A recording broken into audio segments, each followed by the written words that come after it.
Would you have voted for Donald Trump if you lived in America? Jesus, that's a hard question. You know, well, it's funny because up in Canada, I was invited out to a private club the night of the American election by a couple of Americans. And there was a bunch of Americans at this club. And they did a straw vote.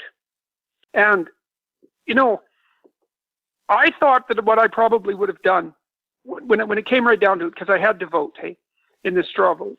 So that was a pretty reasonable simulation. I think what I would have done was walk into the voting booth with the intention of voting for Clinton, and then at the last minute gone, to hell with it, I'm not doing it, and voted for Trump. I think that's what I would have done.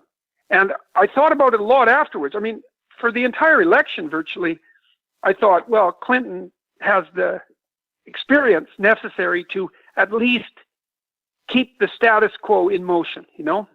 Right. So in some sense, she was a conservative choice because she'd been in politics for so long.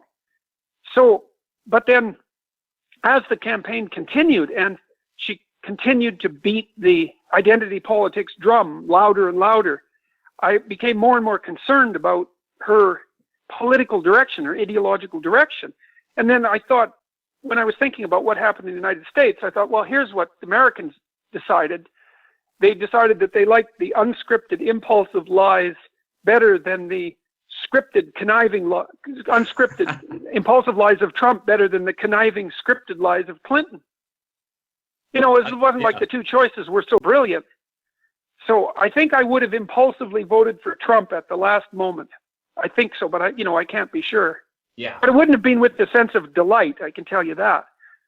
So it would have been based on, like, your sort of logically, rationally, you might have argued Hillary Clinton is a conservative pick because she's not going to upend the system. It's not going to be great, but we know what we're going to get with her. But deep down, viscerally, maybe you feel like, what would that visceral sort of sense have been for Trump? Well, it's a repugnance. I really do find identity politics repugnant. And I don't use that term lightly. I think that we're making a very big mistake to re-tribalize our social conceptual structure. You know, the big advantage to being in the West was that we live in a society where the individual is sovereign. It's a miraculous achievement that we've managed that both conceptually and practically. And then to see the left is pushing this, I think the left is responsible for this in large part, the radical left, to redivide us among ethnic, sexual, racial lines, and then other lines without end, I think is a catastrophic error. And the Democrats just did far too much of that. And I wasn't happy at all that they abandoned the working class. You know, like I have a fair bit of sympathy, let's say, for the working class, coming from a somewhat working class background, having had a dozen or more working class jobs, and also some real appreciation for working class people. Like I like working with my hands. I've done a lot of renovation projects. I've worked with a lot of contractors and plumbers and carpenters and those sorts of people. And I felt that they had been abandoned by the Democrats and that was a real betrayal, a fundamental betrayal. So, and I know those, I'm not alone in those thoughts. That's for sure. I mean, the same thing's happening in Canada. The classic left wing in Canada has moved away from its proper concentration on the concerns of the working class poor, let's say, and started playing this intellectual identity politics game, which I think is, I really find it detestable. Yeah, me too. Me too. And I think there's absolutely no doubt that the left started this and that they're to blame for it.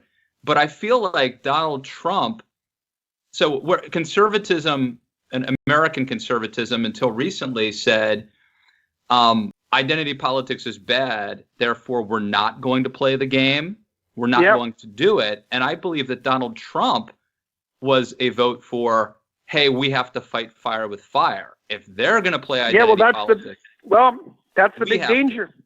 Well, and that's one of the things that I've saved most of my online vitriol, let's say, for the radical left, because, and I think the primary reason for that is because of my academic background. It's the radical left has undue influence in academia, and then from academia into the broader world. You know, so it makes sense for me, especially given the compelled speech laws in Canada, to be primarily concerned with the overreach of the radical left. But it's not like I'm thrilled with the identitarian right, because they're doing the same thing. Their motive or their strategy is different, right? Because the radical left strategy is identify the majority group and defeat them with something like guilt. But the radical right strategy is, well, accept the majority virtue, let's say, and win the fight. But neither of those approaches are going to work. Like even the white supremacist approach, let's say, I mean, it's fatally flawed in a variety of ways, apart from its pure reprehensibility. It's like, well, who's white exactly? Mm-hmm. Like, how do you draw these distinctions? Which is the problem, of course, the intersection left has run into. They've run into the impossibility of making group identifications with any degree of accuracy. But the same problem, technically speaking, bedevils attempts on the right. Like, well, what are the people who inhabit northern India? Are they white? Like, where exactly are you drawing the boundaries here? Yeah. Well, I mean, it really matters, apart from it being just an appalling way of looking at things. I have the sense that the problem is that what the left wants to do today is not to achieve parity. They don't want women or minorities to achieve parity and be equal. They want them to be superior. So in other words, they believe in a zero-sum game. They don't believe we can grow the pie and everybody be more prosperous. They believe that the zero-sum game problem is real. They have to be winners and losers, and therefore they have to tear down, let's say, men, for example, in the Me Too moment in order to elevate women. Yeah, well, the zero-sum problem is one that's bedeviled the left forever, and their constant claim is, well, we live in a resource scarce environment, and yeah, there have to be winners and losers, and I don't think there's any evidence for that at all. But even if they're not out to attain like an inversion, so that the last become first, let's say, they're certainly not paying any attention to the fact that equality of outcome is an impossible goal. There's a measurement problem. So the measurement problem is, well, across what outcomes exactly? And I mean exactly, because these are very important issues. You want people to be equal across all possible outcomes? Like, where do you draw the borders? Well, that's a big problem. Like, and then the next problem is, well, who decides when they're equal? How do you set up a system that isn't the market system to decide when equality has been attained? So that's second insoluble problem.